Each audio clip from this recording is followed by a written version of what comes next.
Good morning, students. I am coming from Akshara Polytechnic College. Myself Munna Sudendra Singh. చూడండి మనకి మొత్తం total physics లోని last year వరకు మీకు టోటల్ 7 చాప్టర్స్ ఉండేవి. ఎన్ని చాప్టర్స్ ఉండేవి? 7 చాప్టర్స్ ఉండేవి. ఇయర్ మాత్రం 6 చాప్టర్స్ మాత్రమే ఉన్నాయి. అంటే refraction of light by different surfaces అనేది ఇయర్ రిమూవ్ చేస్తాడు అన్నమాట. ఓకేనా? కాబట్టి 7 చాప్టర్లు ఉండాల్సిన అయ్యే 6 చాప్టర్లు అయ్యాయి. అది మీరు గుర్తుంచుకోవాలి. లాస్ట్ ఇయర్ వరకు 7 చాప్టర్లో నుంచి 30 వీక్స్ వచ్చేవి. ఇయర్ 6 చాప్టర్లో నుంచి 30 వీక్స్ వస్తాయి. ఓకేనా? జాగ్రత్తగా అబ్జర్వ్ చేసుకోండి. లాస్ట్ ఇయర్ 7 చాప్టర్స్ ఉన్నప్పుడు 30 వీక్స్ వచ్చాయి. ఇప్పుడు 6 చాప్టర్స్ ఉన్నప్పుడు కూడా 30 వీక్స్ వస్తున్నాయి. ఏమైంది? ఒక చాప్టర్ రెడ్యూస్ అయింది. ఇక్కడ 7 ఉన్నాయి అంటే చూడండి, ఈచ్ లెసన్ నుంచి 4 బిట్స్ వేసుకున్నా 28 వచ్చాయి. ఓకేనా? బోర్డు క్లియర్ గానే ఉంది కదా. నెక్స్ట్ ఇక్కడ చూడండి, 6 చాప్టర్స్ ఉన్నాయి. ఈచ్ లెసన్ నుంచి 5 వేసుకున్నప్పుడు టోటల్ 30 వచ్చేస్తుంది. కాబట్టి ఇయర్ మీకు బిట్స్ లోంచి ఎక్కువగా అంటే ఎవ్రీ లెసన్ లోంచి 5 బిట్స్ వచ్చే అవకాశం ఉంది.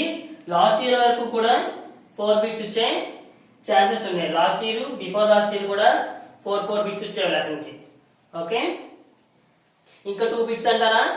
దేంట్లోనైనా అంటే ఇంపార్టెంట్ టాపిక్స్ నుంచి సేమ్ రిపీటెడ్ చేసేవారు. ఓకేనా? చూడండి, ప్రీవియస్ ఇయర్ ప్యాటర్న్ లో క్వశ్చన్ రాసుకున్నాం. లాస్ట్ ఇయర్ 2019 పాలిసెట్ ఎగ్జామ్ 2019లో పాలిసెట్ ఎగ్జామ్ లో అడిగిన క్వశ్చన్, ఫిజిక్స్ నుంచి అడిగే ఫస్ట్ క్వశ్చన్ ఫస్ట్ లెసన్ నుంచి అడుగుతారు అనమాట. చూడండి, English medium. A temperature of -273 degree Celsius into kelvin scale. -273 degree Celsius లో ఇచ్చాడు. కెల్విన్ స్కేల్ ని ఫైండ్ అవుట్ చేయమన్నాడు. తెలుగులో చూడండి, కెల్విన్ల మానంలో 273 డిగ్రీల సెల్సియస్ యొక్క విలువ ఎంత? ఓకే, చూడండి, ఏమి ఇచ్చాడు మనకి? ముందు డిగ్రీ సెల్సియస్ ఇచ్చాడు. -273 డిగ్రీ సెల్సియస్ దేంట్లో ఫైండ్ అవుట్ చేయమన్నాడు? కెల్విన్ స్కేల్ లో దీని వాల్యూ ఎంతో ఫైండ్ అవుట్ చేయమన్నాడు. ఓకేనా? కెల్విన్ స్కేల్ లో దీని వాల్యూ ఎంతో ఫైండ్ అవుట్ చేయమన్నాడు. మనకి ఫార్ములా ఉంది, మీకు ఆల్రెడీ నేను సెకండ్ ఫార్ములా చెప్పాను. Kelvin scale K = 273 plus degrees Celsius. ఓకేనా? ఈ డిగ్రీ సెల్సియస్ బదులుగా ఎంత ఇచ్చాడు ఇక్కడ? -273 ప్లస్, చూడండి, ప్లస్ వేసాను. సి వాల్యూ ఎంత ఉంది? -273 ప్లస్ ఇంటూ మైనస్ ఏమవుతుంది? మైనస్ అవుతుంది. 273 మైనస్ 273 రెండు క్యాన్సిల్ అయిపోతే ఏమొచ్చింది ఆన్సర్? 0 కెల్విన్లు మన ఆన్సర్. ఓకేనా? చూడండి, స్టార్టింగ్ లో మనం ఫార్ములా చెప్పుకున్నప్పుడు ఫార్ములా చెప్పాను. K = 273 plus degree Celsius. ఇక్కడ డిగ్రీ సెల్సియస్ వాల్యూ ఎంత ఇచ్చాడు? -273 ఇచ్చాడు. చూడండి, ప్లస్ ని ప్లస్ అలాగే రాసాను. సి కి బదులుగా -273 plus into minus 273 cancel with each other to got a 0 kelvins. Option 0 kelvins ఎక్కడ ఉందో చూడండి. Option A -273 degree kelvin, option B 273 kelvin, option C 0 kelvin, option D 2.73 kelvin. Option C దగ్గర ఏముంది? 0 కెల్విన్స్. మనకి 0 వచ్చింది కాబట్టి ఆప్షన్ సి ని tick చేసుకోవాలి. ఓకేనా?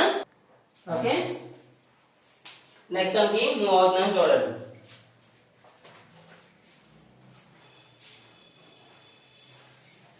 ఇవన్నీ 2019 లో ఇచ్చిన క్వశ్చన్స్.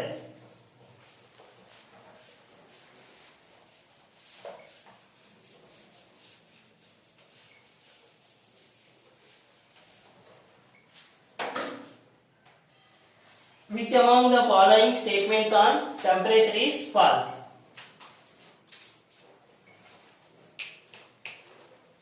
అప్పుడే ఆన్ చేయకుండా ఇంత ఆన్ చేయమన్నప్పుడు చేద్దాం. ఓకే,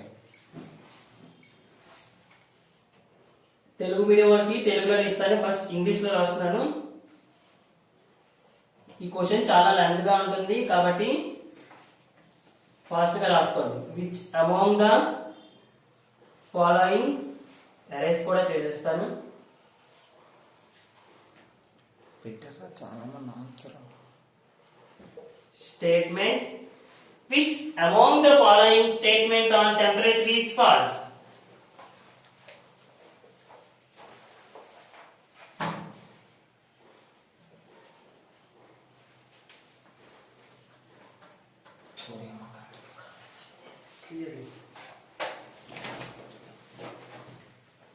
ఓకే, క్వశ్చన్ అయిపోయింది. తెలుగు మీడియం వాళ్ళకి తెలుగులో నోట్ చేసుకోండి. కనిపించట్లేదు రికార్డింగ్ లో సమయం కనిపించట్లేదు. పవర్ కట్ అయింది, కొంచెం ప్రాబ్లం ఫేస్ చేయాల్సి వస్తుంది. జాగ్రత్తగా నోట్ చేసుకోండి తెలుగు మీడియం వాళ్ళు. ఉష్ణోగ్రతకు సంబంధించి వీడియో రావట్లేదురా.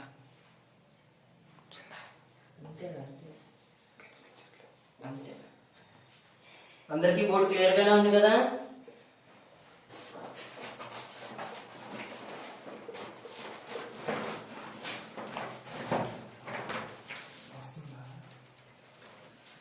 ఉష్ణోగ్రతకు సంబంధించి ఈ క్రింది వాటిలో ఏ వాక్యము తప్పు?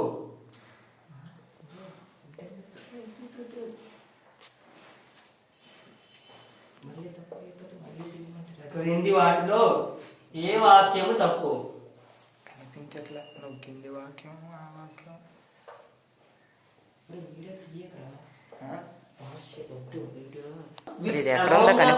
Statement on temperature is falls.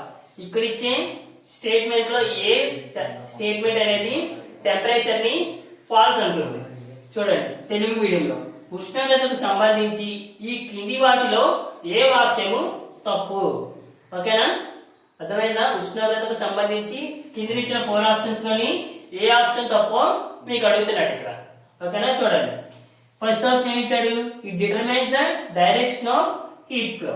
మీకు నేను హీట్ గురించి డెఫినేషన్ చెప్పినప్పుడు హీట్ తాలూకు డైరెక్షన్ ఎప్పుడు టెంపరేచర్ పెరుగుతున్న కొద్దీ హీట్ పెంచుతున్న కొద్దీ టెంపరేచర్ కూడా పెరుగుతుందనే చెప్పారు కదా. చూడండి, heat it determines the direction of heat flow అంటే ఇట్ అంటే ఏంటి? ఇక్కడ temperature determines the direction of heat flow.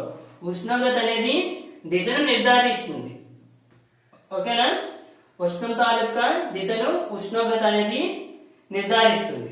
ఈ స్టేట్మెంట్ ఇచ్చింది రైట్ ఆ రాంగ్? ఈ స్టేట్మెంట్ రైట్ స్టేట్మెంట్ ఇచ్చాడు. నెక్స్ట్ చూడండి, it measures the thermal equilibrium. Thermal equilibrium అంటే ఏం చెప్పాను? ఇట్ మెజర్స్ అంటే temperature measures thermal equilibrium. Thermal equilibrium temperature measure చేయగలం కదా. థర్మల్ ఈక్విలిబ్రియం లో టెంపరేచర్ ని మనం మెజర్ చేస్తాం. ఉష్ణ స్థంభ స్థితిలో ఉష్ణోగ్రతను మెజర్ చేస్తామా లేదా? మెజర్ చేయగలం కదా. అంటే ఈ స్టేట్మెంట్ కూడా ఏమవుతుంది? Right statement. ఓకేనా, 2 స్టేట్మెంట్లు అయిపోయాయి. ఇంకా సి అండ్ డి ఉన్నాయి. చూడండి, it is a measure of hotness or coolness. మీకు నేను డెఫినేషన్ ఇచ్చినప్పుడు temperature measures the degree of hotness or coolness. Measure చేస్తుందా లేదా? వెచ్చదనము లేదా చల్లదనాన్ని టెంపరేచర్ మెజర్ చేస్తుంది. అంటే ఉష్ణోగ్రతే మెజర్ చేస్తుంది. కాబట్టి ఈ స్టేట్మెంట్ కూడా ఏమవుతుంది? Right statement. కానీ ఈ స్టేట్మెంట్ కూడా ఏమైంది? ఒక రైట్ స్టేట్మెంట్. ఓకేనా, నెక్స్ట్ చూడండి, 4th వన్ ఉంది. Heat flows from cooled body to hot body. Heat ఎప్పుడు కూల్డ్ బాడీ నుంచి హాట్ బాడీ ట్రాన్స్ఫర్ అవుతుందా? లేదు కదా. మనం ఇంతకు ముందు చెప్పాం హీట్ ఎలా ఫ్లో అవుతుంది? Hot body to cooled body. కానీ ఇక్కడ ఏమి ఇచ్చాడు?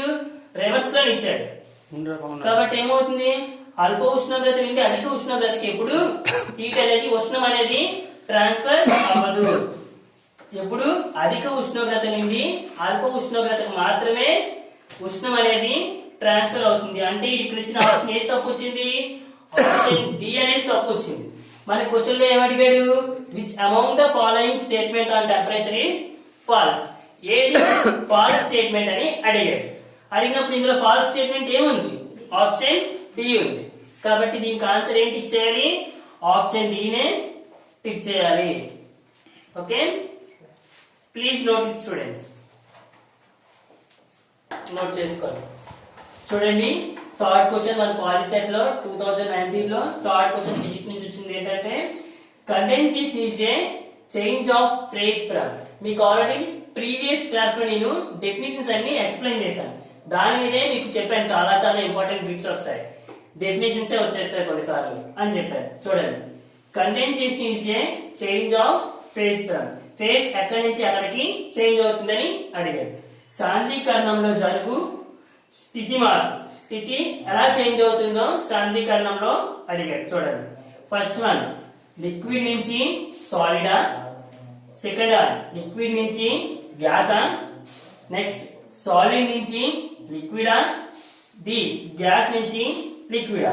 మీకు కండెన్సేషన్ చెప్పినప్పుడు నేను కండెన్సేషన్ ఎక్కడ జరుగుతుందని చెప్పాను, అట్ ద సర్ఫేస్ పైన జరుగుతుంది. వాటర్ అనేది వేపర్ అయిపోయిన తర్వాత ఏమవుతుంది, ఏదైనా ప్లేట్ పెడితే వాటర్ బబుల్స్ పైన అబ్జర్వ్ చేస్తాం.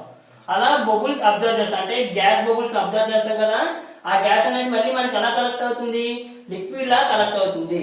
The change phase from gas to liquid is called condensation. Gas నుంచి లిక్విడ్ కి చేంజ్ అయ్యే స్టేట్ ఏమంటాం, కండెన్సేషన్. వాయువు నుండి ద్రవంకు మారే స్థితిని కండెన్సేషన్ అంటాము. కాబట్టి ఆప్షన్ ఏం రైట్ అయింది, option D is the right.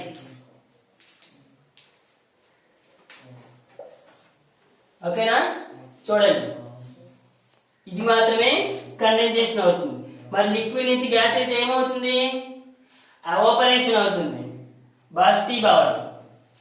ఓకేనా, ఫాస్ట్ గా నోట్ చేసుకోండి. చూడండి ఇదే బిట్ నుంచి మనకి 4 బిట్స్ తెలుస్తున్నాయి. లిక్విడ్ నుంచి సాలిడ్ అంటే ద్రవం నుంచి ఘనానికి మారడాన్ని ఏమంటాం, ఫ్రీజింగ్. ఓకేనా, ఫ్రీజింగ్ అంటాం. చూడండి ద్రవం నుంచి ఘనానికి మారేదాన్ని ఫ్రీజింగ్ అంటాం. నెక్స్ట్ లిక్విడ్ నుంచి గ్యాస్ అంటే ద్రవం నుంచి వాయువుకు మారేదాన్ని ఏమంటాం, ఎవాపరేషన్ అంటాం, బాష్పీభవనం. ఓకేనా, నెక్స్ట్ ఆప్షన్ సి చూడండి సాలిడ్ నుంచి లిక్విడ్ గా చేంజ్ అవ్వాలి. సాలిడ్ నుంచి లిక్విడ్ మనం ఏదో అన్నాం చూడండి, మెల్టింగ్ పాయింట్ అని నేర్చుకున్నామా లేదా, అంటే అక్కడ ఏమైంది, ఐస్ అనేది పూర్తిగా వాటర్ కింద కన్వర్ట్ అయిపోయింది, ఘనం అనేది ద్రవం కింద పూర్తిగా మారిపోయేదాన్ని ఏమంటాం, మెల్టింగ్ పాయింట్. చూసారా ఒక బిట్ లో నుంచి మనకి ఎన్ని ఆన్సర్స్ ఉన్నాయో, దీని లాస్ట్ వన్ తెలుసు కదా, కండెన్సేషన్. మనకి ఇచ్చేది ఒక క్వశ్చన్ కానీ దీంట్లో చూడండి మనకి ఎన్ని వచ్చాయి, 1 2 3 క్వశ్చన్స్ వచ్చాయి ఎక్స్ట్రా బిట్స్. ఈ మూడిట్లో నుంచి ఏమైనా ఇవ్వచ్చు. ఓకేనా, ఇవి కూడా దగ్గరగా కింద రాసుకోండి జాగ్రత్తగా. Move to next some. చూడండి if T1 and T2 are the temperatures of hotter and colder sample. చూడండి T1 అనేది T2 అనేవి రెండు టెంపరేచర్స్ తీసుకున్నాం, ఒకటి హాటర్ శాంపిల్ ఇంకోటి cooler sample respectively. Capital T be the final temperature of the mixer. Capital T అనేది final temperature. మనం method of mixer చేసినప్పుడు ఫైనల్ టెంపరేచర్స్ లో క్యాపిటల్ T తో మెజర్ చేసాం కదా, అది ఫైనల్ టెంపరేచర్స్. దెన్ అని అడిగాడు తెలుగు మీడియంలో. చూడండి T1 మరియు T2 వరుసగా వేడి మరియు చల్లని ఉష్ణోగ్రతలు. ఒకటి వేడి ఉష్ణోగ్రత, ఇంకోటి చల్లని ఉష్ణోగ్రత. మరియు T అనేది ఆ మిశ్రము తుది ఉష్ణోగ్రత అయితే, అంటే తుది అంటే ఫైనల్ టెంపరేచర్ అయితే. చూడండి ఏం చెప్పాడు క్వశ్చన్ లో, ఫస్ట్ T1 అనేది ఒక హాటర్ బాడీ అంటే ఒక వేడి వస్తువు, ఏంటి ఒక వేడి పదార్థం. నెక్స్ట్ T2 అనేది ఒక ఏమైంది, T2 అనేది ఒక కోల్డర్ శాంపుల్ అంటే చల్లని పదార్థం. మరి T ఏమైంది, T కూడా మనం చెప్పుకున్నాం మెథడ్ ఆఫ్ మిక్సర్స్ లో క్యాపిటల్ T కి ఫార్ములా రాసినప్పుడు ఏం రాసాం, ఈక్వల్ మాసెస్ ఉన్నప్పుడు T1 ప్లస్ T2/2 అంటే వచ్చేదని మనం మెథడ్ ఆఫ్ మిక్సర్స్ లోని రాసుకున్నామా లేదా. అంటే అక్కడ వచ్చే టెంపరేచర్ ఏమన్నాం, థర్మల్ ఈక్విలిబ్రియం. ఏమన్నాం, థర్మల్ ఈక్విలిబ్రియం టెంపరేచర్. దీన్ని తెలుగులో ఏమంటారు? ఉష్ణ స్తమత స్థితి. ఓకేనా? Thermal equilibrium. చూడండి, ఒకటేమించి వేడి టెంపరేచర్, ఇంకోటేమించి చల్లని టెంపరేచర్, ఇంకోటేమించి ఉష్ణ స్తమత స్థితి అంటే ఈక్విలిబ్రియం. ఇప్పుడు ఈ మూడింటికి ఉండే రిలేషన్ చూడండి. ఎక్కువ ఏంటి? T1 అనేది పెద్దది. నెక్స్ట్ తక్కువ టెంపరేచర్ ఏమొస్తుంది? చల్లదంటే చూడండి, T అంటే ఏమవుతుంది? T1 ని T2 ని ప్లస్ చేసి బై 2 చేస్తే ఏమవుతుంది? T2 కన్నా పెద్దదన్నట్టే కదా. చూడండి, T1 is greater than T. T కన్నా చిన్నది ఏంటి? T2. దేర్ఫోర్ మనకి ఆప్షన్స్ లో T1 is greater than T greater than T2 A option ఉందో ఆ ఆప్షన్ ని మనం క్లారిటీగా టిక్ చేయాలి.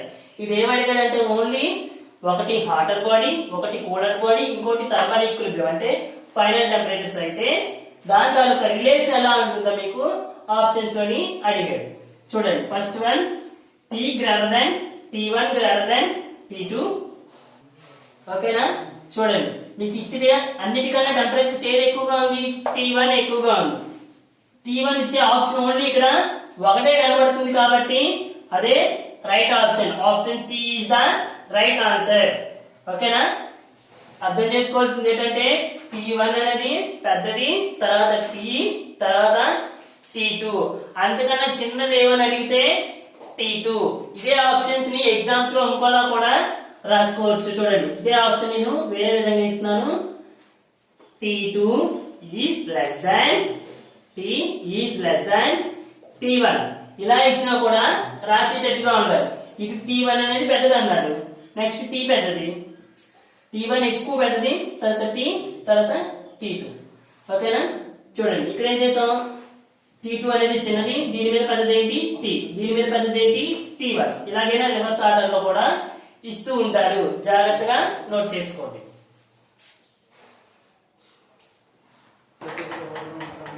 క్వశ్చన్ మనం నెక్స్ట్ పాలిసెట్ 2018 లోకి ఎంటర్ అయ్యాం. దాంట్లో ఫస్ట్ బిట్ ఏం ఇచ్చాడు?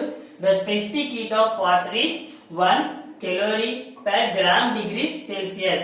Its value in joule per kg Kelvin is dash. నీటి విశిష్టోష్ణం 1 calorie by gram డిగ్రీల సెల్సియస్ ఉంటే దీని విలువ జౌల్ పర్ కేజీ కెల్విన్ లో చెప్పండి అని అంటాడు.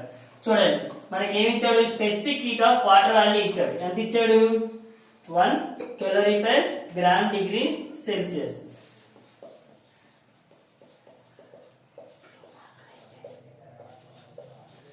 వాటర్ వాల్యూ ఎంత ఇచ్చాడు?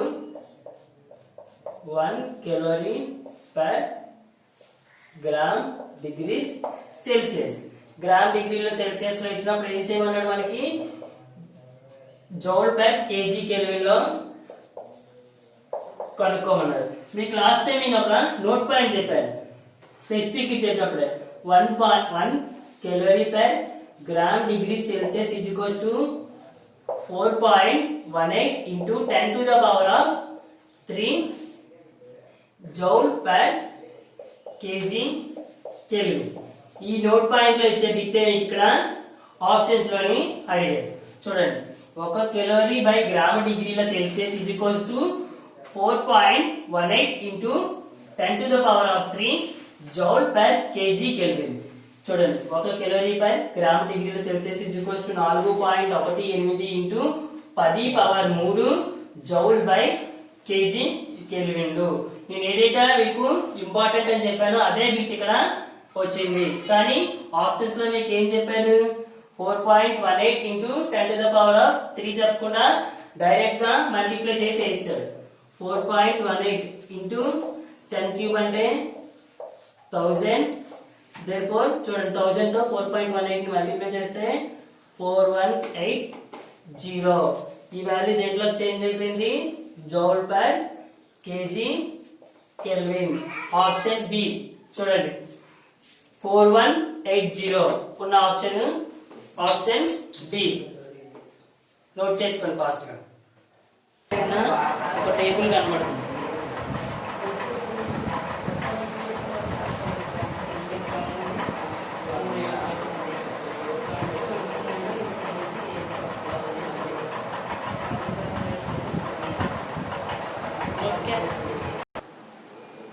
చూడండి next one which among the following has low specific heat.